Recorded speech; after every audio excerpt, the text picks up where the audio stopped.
Desafios e soluções. Apresentação: Mário Mas.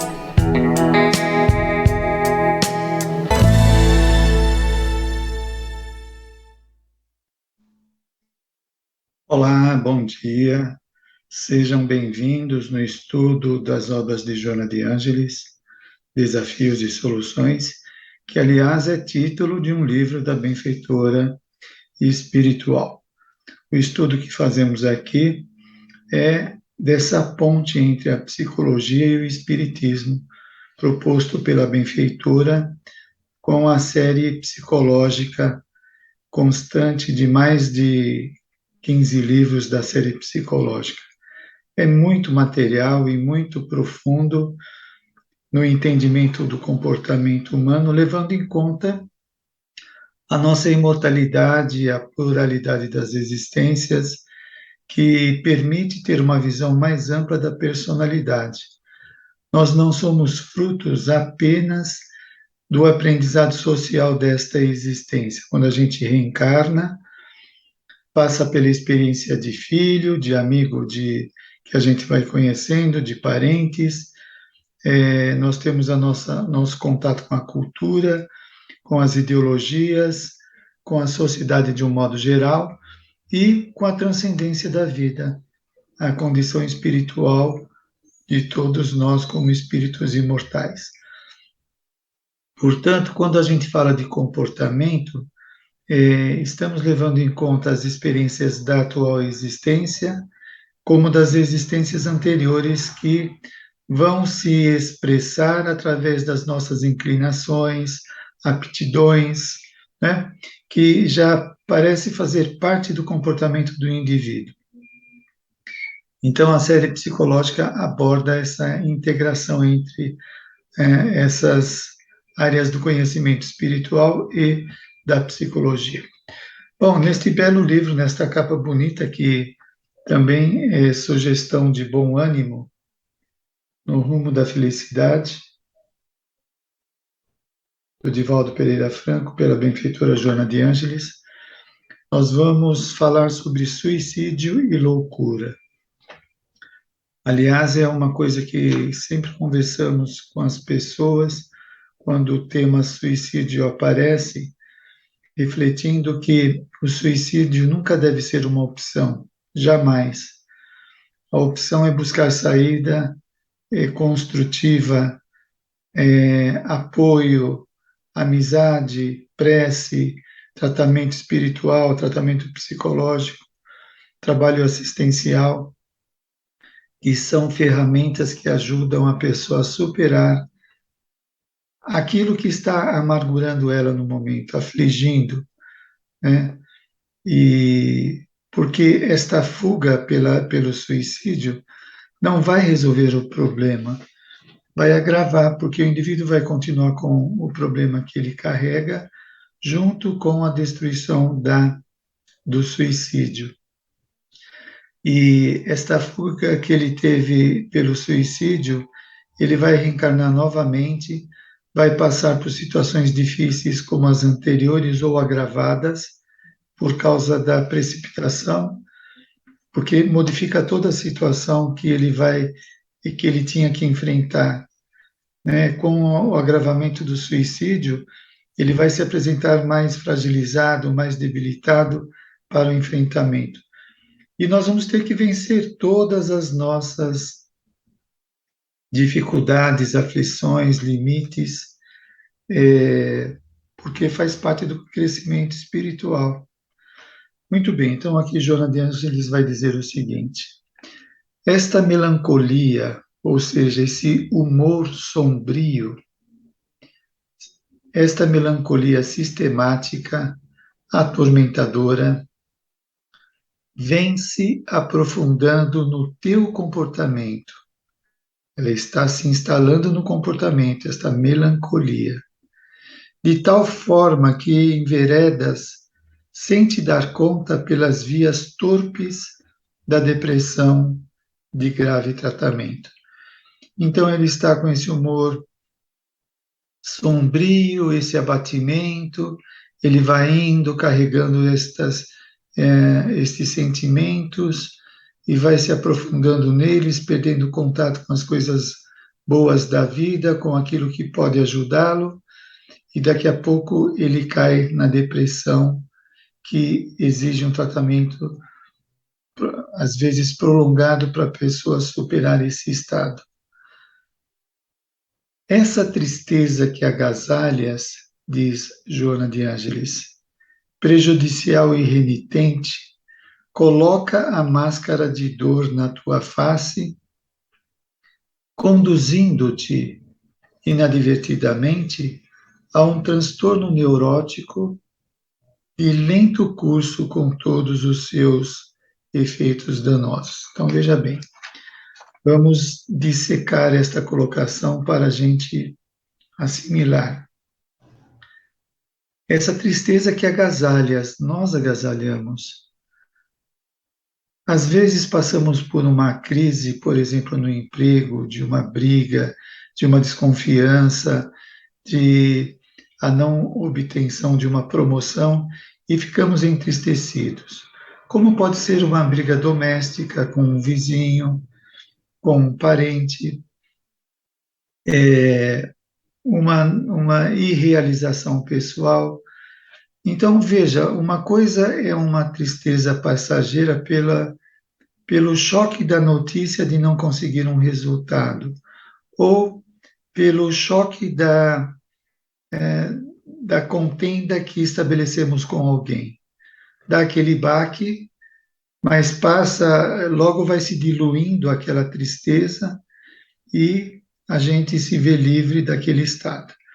Agora, quando a pessoa vai colecionando tristezas, então teve a coisa grave que aconteceu, ela foi despedida, ou brigou em casa, é uma coisa grave para ela. Então, ela fica triste, mas logo ela dilui através de uma conversa, através do tempo, e aquilo não persiste. Mas quando ela, por conta daquilo, fica detida na tristeza, aí ela leva uma fechada de carro, ela conta isso como um azar da vida. Uma pessoa ficou de ligar para ela e não ligou, ela já se acha preterida pelos outros. Ela começa a colecionar tristezas, ou insucessos, ou malquerenças, que vai se somando àquela situação grave que aconteceu, né? E, obviamente, isso vai causar um mal-estar muito grande, um desequilíbrio na personalidade. Daqui a pouco, ela não tem percepção, ou seja, ela não consegue enxergar nada de bom, somente os tormentos que acontecem no seu caminho. É a pessoa que não cumprimenta, o outro que foi seco com ele, o trabalho que está exigindo ficar mais tempo na empresa, a condução que demora. Você veja que tudo vai sendo motivo para se atormentar cada vez mais.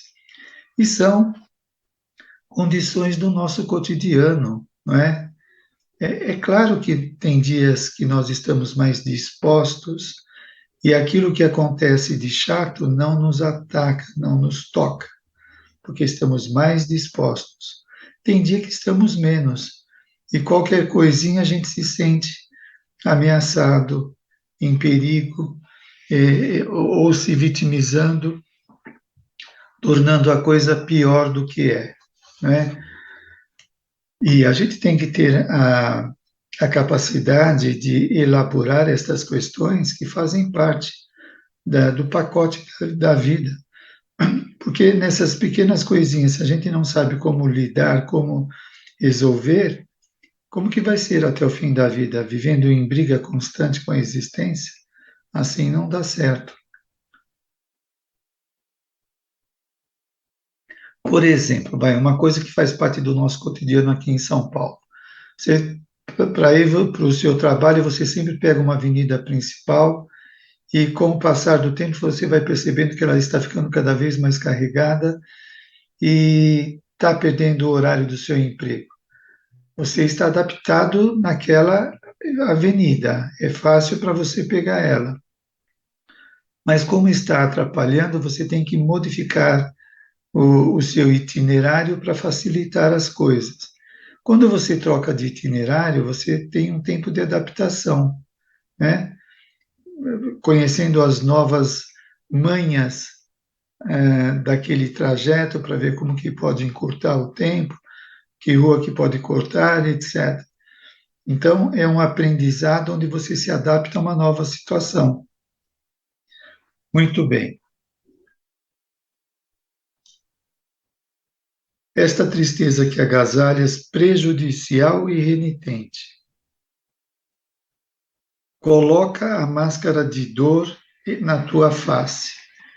Então, em vez de o indivíduo trabalhar para suplantar, para superar, se auto-perceber que está sisudo, carregado, é, ele poderia modificar, sabendo lidar com aquilo que está acontecendo, né? Ele conversar consigo mesmo e tirar aquele o senho, né? Carregado, briguento, provocador, é, de poucos amigos, aquele olhar de poucos amigos, porque ele ficar com o senho carregado vai ser pior para ele, porque ele está forçando a musculatura do rosto de ficar zangado, e aquilo mexe com as emoções, com a energia, parece que facilita, né, ele ficar naquele estado de humor perturbador. Então, a máscara de dor da tua face conduzindo-te inadvertidamente a um transtorno neurótico de lento curso com todos os seus efeitos colaterais. Então, essa neurose é um exagero que nós damos para determinadas situações. Então, você marca a hora com alguém para ir almoçar, meio-dia. Aí a pessoa se atrasa 15 minutos. Você começa a xingar, começa a, a maldizer a pessoa, quer telefonar, pensa se vai embora ou não. Então, você deu um tratamento para aquele atraso da pessoa muito exagerado, é um comportamento neurótico. De bom tom seria pensar: bom, ele está demorando, deve ter pego algum trânsito difícil ou aconteceu alguma coisa, né? E ele pode deduzir: bom, não adianta ficar aqui, eu vou embora, então que eu não consigo falar com ele. Ou, não, vou ficar mais um tempo. Então a pessoa pode tratar a situação de forma natural, sem exagerar, que aí entra o comportamento neurótico, né?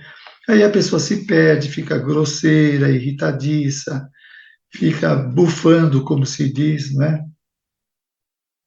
Aquela fixação que te vai dominando as paisagens mentais, substitui a pouco e pouco a polivalência das ideias, alienando-te da sociedade onde te encontras.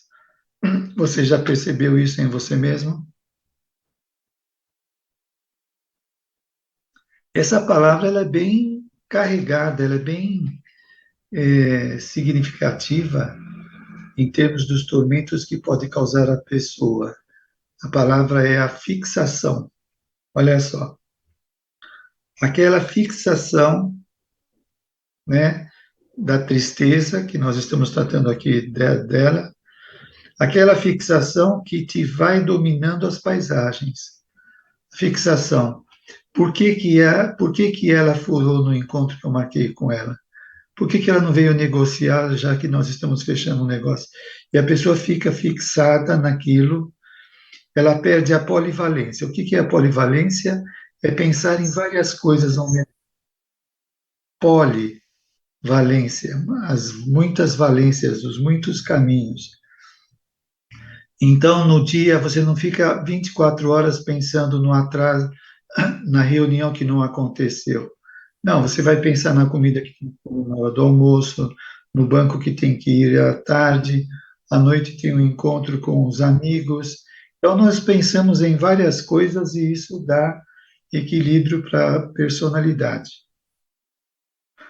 Aquela fixação que te vai dominando as paisagens mentais substitui a pouco e pouco a polivalência das ideias, alienando-te da sociedade onde te encontras. Vai alienando, alienando. Então você tem um foco da vida polivalente, você vê tudo. Com esta fixação mental, nós vamos diminuindo o foco apenas para uma ideia e tornamos a nossa vida só esse estreito pedaço de consciência, né? A consciência fica detida aqui, em vez de ter essa visão ampliada. E vai tornar o indivíduo alienado, porque ele não consegue ver mais nada, né? Só aquilo, não sai da cabeça dele. Vamos dar outros exemplos de fixação mental. Sexo, uma coisa muito grave na nossa sociedade. A pessoa não para de pensar, de visualizar a sexualidade, o desejo, o desejo, o desejo. Ganhar dinheiro, ter promoção, ter status social, são várias das coisas que mexem com os nossos interesses, até de estética, de vaidade, de presunção, e que somos fisgados nas ideias fixas e demoramos para sair, gerando uma série de transtornos.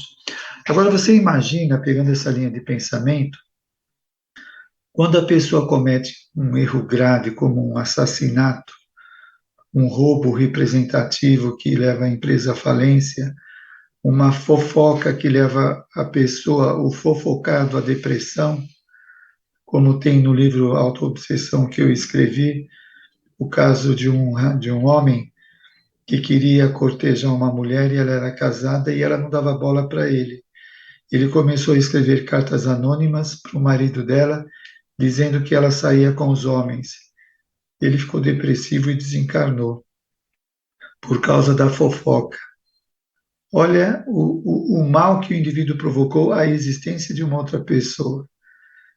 Bom, vamos adiante. A marca do sofrimento reflete-se no teu rosto, qual se fosse feita por garras devoradoras que procedem, no entanto, do teu mundo íntimo, bem de dentro, conspirando contra o teu progresso. É claro que o contato com coisas desagradáveis no meio social, na empresa, na família, pessoalmente também, né, vai deixar essas marcas de sofrimento. Mas olha só, a marca do sofrimento reflete no teu rosto qual se fosse feita por garras devastadoras que procedem, no entanto, do teu mundo íntimo. Não vem de fora. Se alguém vem e me provoca, sou eu que vou dar um tom de coisa absurda ou insignificante para aquilo que a pessoa está me agredindo. Então, é óbvio que existe essa interação entre eu e o outro, eu e o mundo, né? Mas qual o valor, qual o atributo que eu dou àquela situação? Por exemplo, alguém pode chegar para mim e falar: puxa vida, mas você está mal de combinação, né? A sua calça não combina com o seu sapato. Nossa, eu posso achar isso um drama, meu Deus, que vexame, não sei o que lá. Fazer maior estardalhaço, né, como uma pessoa histriônica, e me sentir ridículo. Às vezes, no olhar do outro é ridículo, porque para ele a estética exterior é mais importante do que tudo. E eu não dou valor para aquilo e não estou nem aí preocupado com a combinação. Poderia ser mais elegante e tal, com aquela combinação, mas para os meus valores pode ser irrelevante e eu não vou me atormentar pela fala do outro. É bom que a gente tenha um certo grau de autoconhecimento, porque às vezes é muito comum as pessoas nos rotularem dessa ou daquela maneira. Ah, você é muito exigente, perfeccionista, você é muito relaxado, você é, é deseducado. Se eu não me conheço, eu entro na conversa do outro e me enquadro dentro do rótulo que ele estabeleceu. Se eu me conheço, eu sei que aquilo que ele está falando não procede, quando não procede. Eu não dou importância, eu tenho argumento para rebater. E se eu estou muito bem comigo mesmo, eu nem preciso argumentar, porque eu sei o que eu estou fazendo, né? Não é ele que determina como que a minha vida está ou não está. Muito bem. A impressão do desgosto passou a compartilhar com as tuas alegrias.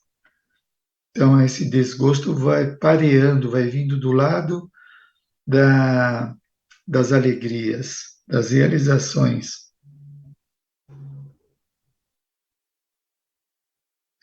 diminuindo-as e empurrando-te sempre para os abismos da psicose maníaco-depressivo, que é a depressão bipolar. Muito bem. O desgosto apareceu. Nós estamos entrando numa época que a psicologia está predominando, o conhecimento social está sendo assimilado pelo conhecimento da sociedade. Então, as pessoas estão aprendendo, de alguma forma, a cuidar de si mesmas, né? Se o indivíduo percebe esse desgosto sondando a vida dele, ele precisa parar e trabalhar. Opa, espera, que desgosto é esse? Às vezes foi uma briga que eu tive na empresa e não resolvi mentalmente, e eu fico carregando internamente e ruminando aquilo lá de forma consciente ou inconsciente, né? Ou eu deixei para lá uma coisa que não era para deixar para lá e causa esse desgosto, ou de não realizar alguma coisa, e esse desgosto vai abocanhando a alegria, vai acabando com ela. E na elaboração, o indivíduo vai resolver. Espera aí, deixa de resolver esse desgosto. Por que que eu estou desgostoso ou com desgosto? Por causa de X situação. Que situação? Na empresa, meu chefe falou que eu não faço as coisas direito. Eu fiquei com aquilo internamente, achando que eu sou. E aí, de repente, eu começo a analisar a coisa, eu vou ver que é uma perseguição gratuita dele e não uma incapacidade minha. Pronto, resolvi. Não tenho mais essa coisa me acompanhando. Percebe? Nós precisamos aprender a resolver as coisas psíquicas, senão elas nos atormentam. Depois diz a benfeitora: o cultivo dos pensamentos deprimentes gera na tua conduta a destruição dos ideais superiores, que é muito importante, amargurando as horas que poderias fruir como estímulo para o prosseguimento da tua jornada. Poderia fruir, aproveitar a nossa jornada. Olha só, o cultivo de pensamentos deprimentes. Eu não consigo sucesso profissional, eu não consigo fazer um curso, eu não consigo manter relacionamento com as pessoas, eu não consigo namorar, eu não consigo ter filho, eu não consigo ganhar mais. Deprimentes. Ou de lados negativos, eu não valho nada, eu sou desinteressante. Então, veja bem, o cultivo destas palavras, desses pensamentos, leva à destruição dos ideais superiores. Ideais superiores, eu aproveitar bem a minha reencarnação para evoluir, fazer o bem, estudar, conhecer pessoas, ajudar pessoas, etc. Então, esses ideais superiores vão sendo apagados pelo cultivo das ideias deprimentes. Como que você está percebendo isso? Na maior parte do seu dia, como que você percebe em termos de percentuais de negatividade e de positividade? No ambiente de trabalho, você pode trabalhar num ambiente divertido, alegre, que as pessoas são espontâneas, ou são carrancudas, irritadas, de senho fechado. Como que você trabalha estas questões na sua empresa? E na sua casa, É um clima de afetividade ou é um clima de cobrança? Um clima de perseguição, cobrança, é, maldizer, você só faz as coisas erradas, você não faz nada direito, não sei por que que você é assim ou assado, não sei por que que eu me casei com você, e por aí vai. Aonde isso vai levar, essa negatividade? Será que nós não temos que treinar hábitos saudáveis? Ora, se nós vemos uma coisa errada, olha, na hora da janta, né? O feijão está queimado. Bom, acontece, não é premeditado, né? Então, tira o feijão de lado. O arroz está bom, olha, mas o arroz está uma delícia. Vê o lado bom da coisa. Porque só apontar as coisas ruins e tristes nós vemos no que vai dar. Um comportamento depressivo e depois para curar isso vai demorar. Por quê? O indivíduo fica viciado nessa ligação, nessa fixação mental. E o que, que nós sabemos sobre fixação mental? Que é um dos plugs, é um comportamento que estabelece a ligação com obsessores que aproveitam essas ideias para gigantar mais ainda dentro da nossa mente. Como espíritas, nós não levamos em conta somente o comportamento atual, né? Nós já tivemos milhares de vidas que refletem na vida presente e aquilo que estamos fazendo agora vai refletir no futuro. Além do que vivemos ombreando com uma sociedade extrafísica que interage com a nossa, né? Que nós nos influenciamos mutuamente.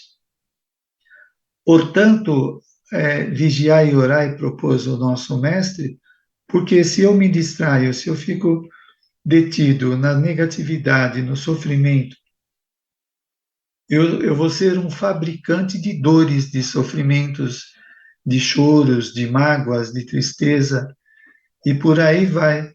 E eu quero ser feliz como vendo o lado negro da vida. Mas quer dizer que temos que esquecer que tem um lado negro? Não.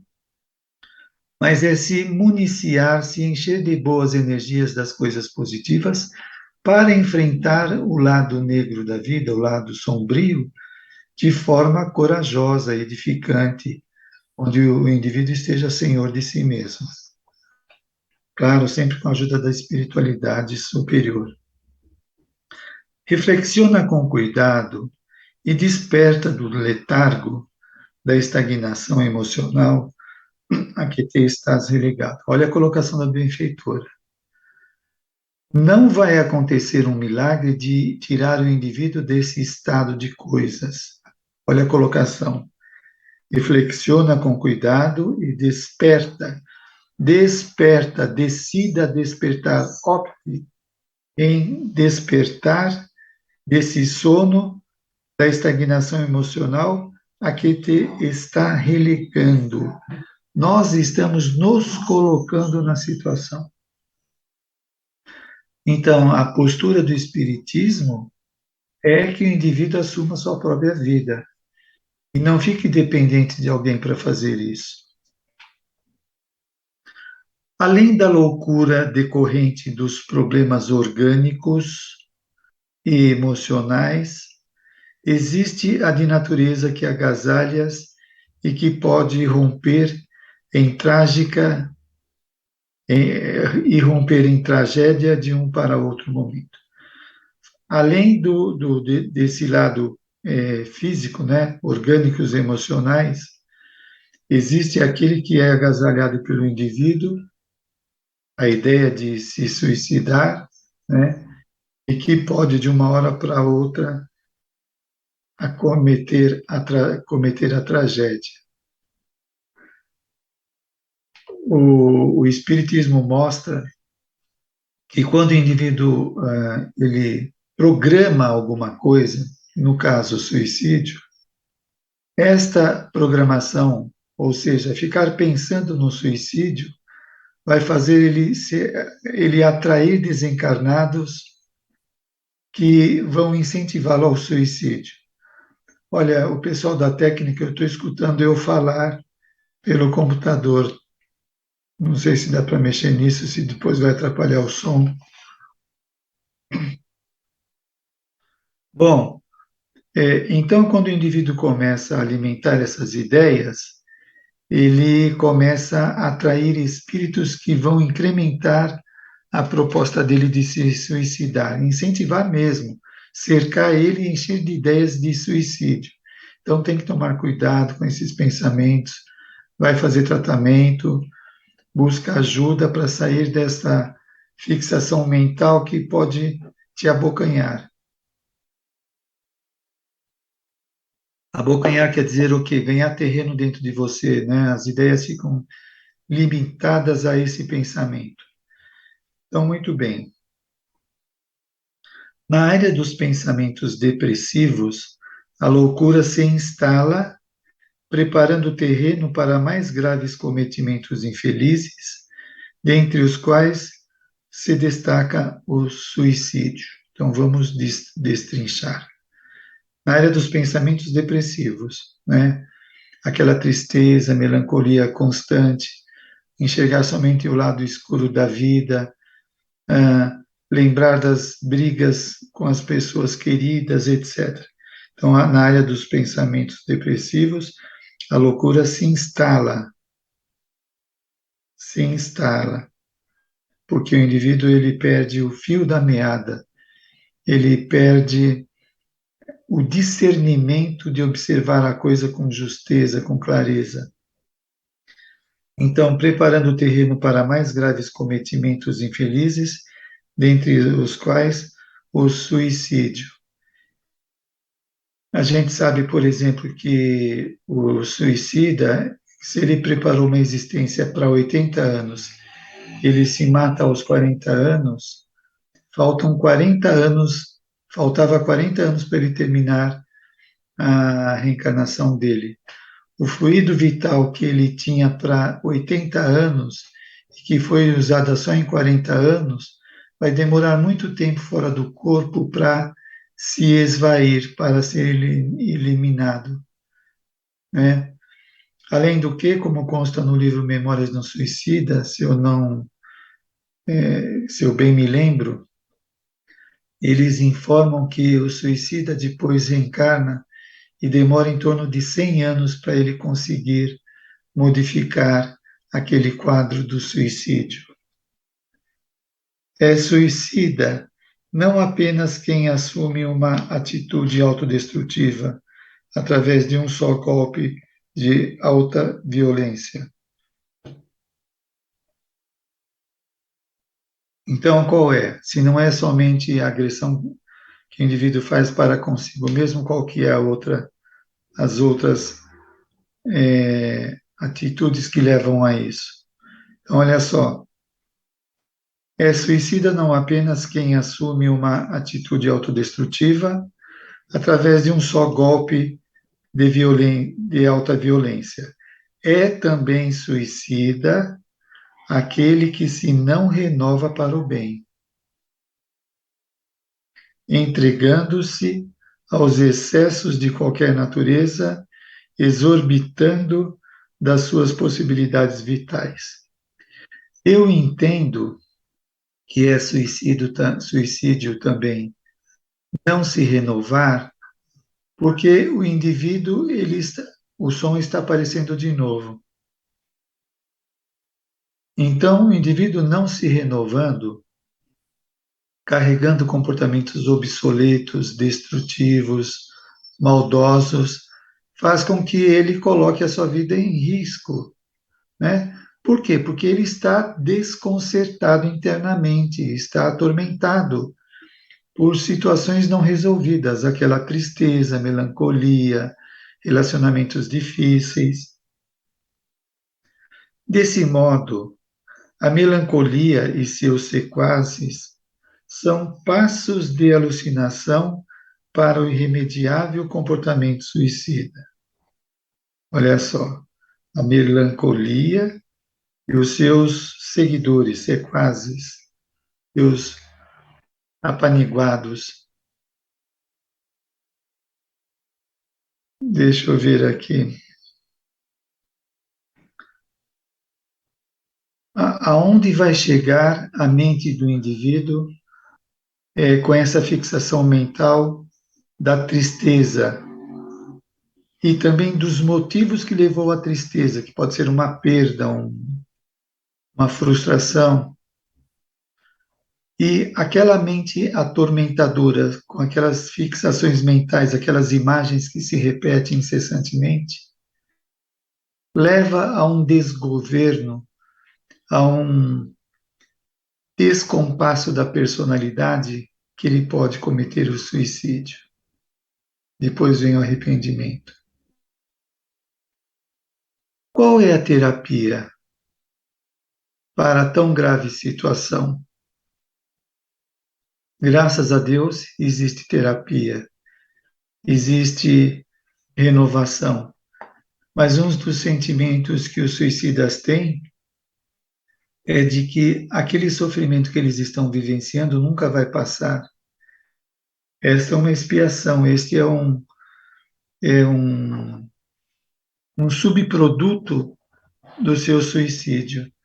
O sentimento de que aquilo não tem termo, que vai durar para sempre. A angústia permanente. Além do que, o suicida, quando ele acaba com a vida, se ele se deu um tiro, se pulou de uma altura, o modo como ele se matou vai se repetir na vida, na mente dele, incessantemente durante muito tempo. Por quê? Porque é tão impressionante, é tão amarga aquele momento do suicídio que fica impregnado na mente e aquilo fica se repetindo incessantemente. Suicídio não é o caminho. Qual é a terapêutica proposta por Joana de Ângeles? És filho de Deus a serviço da vida. Todos nós que estamos passando por essas peripécias, altos e baixos, alegrias e dores, somos filhos de Deus e estamos a serviço da vida. Não estamos abandonados ao léu. Estás na terra para crescer e progredir. Sabe esta situação agora que está te levando a maus pensamentos? Este desemprego, este abandono, esta doença, etc. Sabe tudo isso? Vai passar. Você vai superar e vai ter, e não vai mais pensar nisso, porque você vai superar. Vai superar. É porque nós estamos evoluindo, estamos crescendo. Toda experiência leva ao crescimento. E você, eu e o resto da humanidade vamos sair desses pensamentos sombrios, dessas limitações, dessas frustrações e ter alegria, distribuir alegria, tudo vai passar.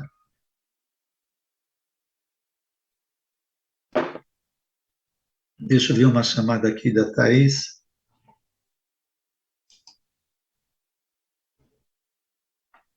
Falta quanto tempo, Thaís? 2 minutos? Você pode me escrever de novo?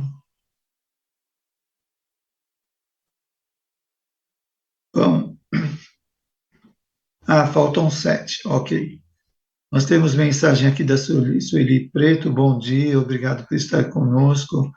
Maria Silvério, o som está pilotando, picotando, né? Maria Silveiro, o pessoal da produção escutou, da técnica. Maria Silveiro, picotando, ela retificou. Dilma Martins, e outras tantas participando do programa. Sejam bem-vindos. Bom, muito bem, vamos ver aqui a terapia.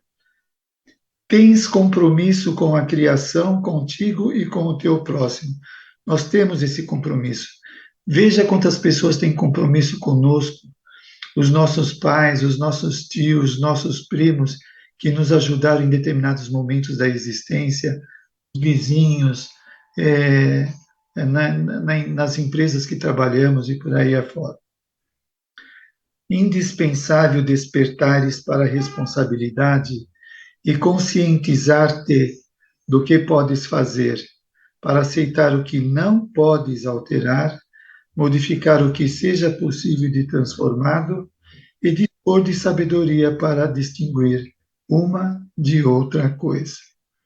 É um exercício, né? Olha só.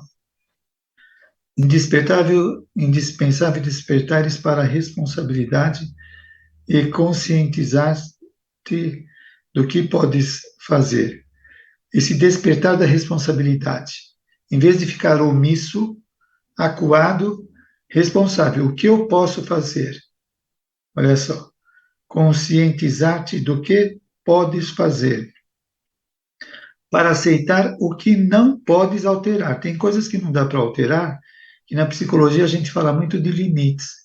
Tem gente perfeccionista ou se cobra demais, que elas acham que tem que fazer coisas que às vezes não dá, e tem que saber se não dá para não ficar se martirizando. Modificar o que seja possível de transformado e dispor de sabedoria para distinguir uma de outra coisa. Sabedoria, o que eu posso, o que eu não posso fazer. Assume contigo próprio o elevado compromisso de amar-te. Olha que bacana. Amar, gostar de mim, das coisas que eu tenho. Isso não é comparação com os outros, eu sou melhor do que o outro ou pior. Não, é cuidar de mim. Eu sou um espírito em evolução, gosto de mim, quero me tratar bem, quero cuidar bem de mim, para que eu possa fazer isso com os outros também. Então, assume contigo próprio o elevado compromisso de amar-te e desenvolver as aptidões que te auxiliarão a conquistar o vir a ser, aquilo que vai ser, aquilo que está acontecendo e vai acontecer. O vir a ser é o que vai acontecer.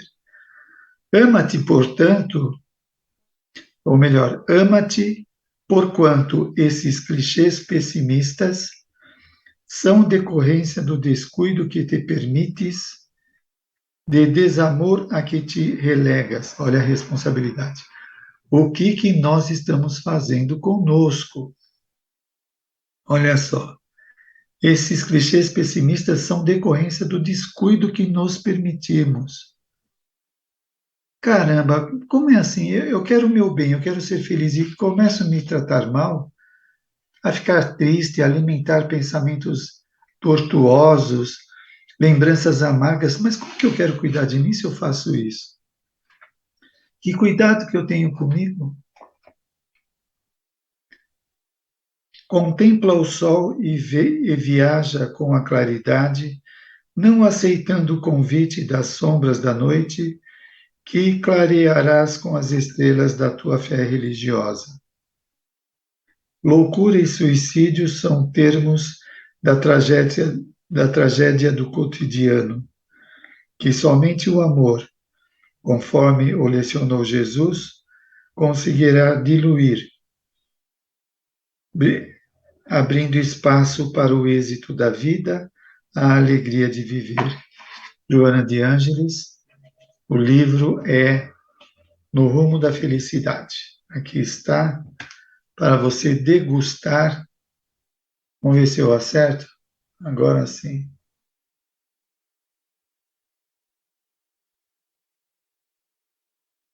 Belíssimo livro com lições maravilhosas para o nosso crescimento e que o que a gente estudou hoje, que possamos trabalhar.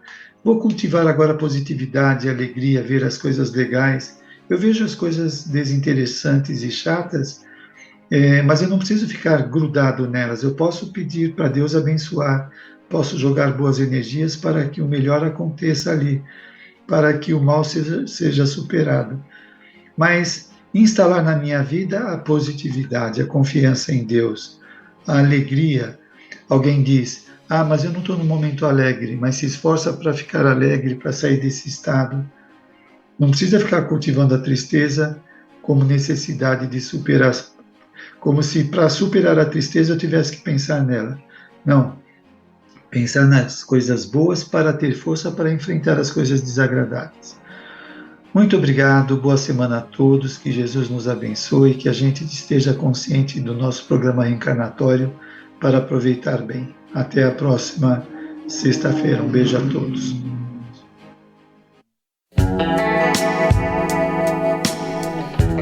Você acompanhou Desafios e Soluções.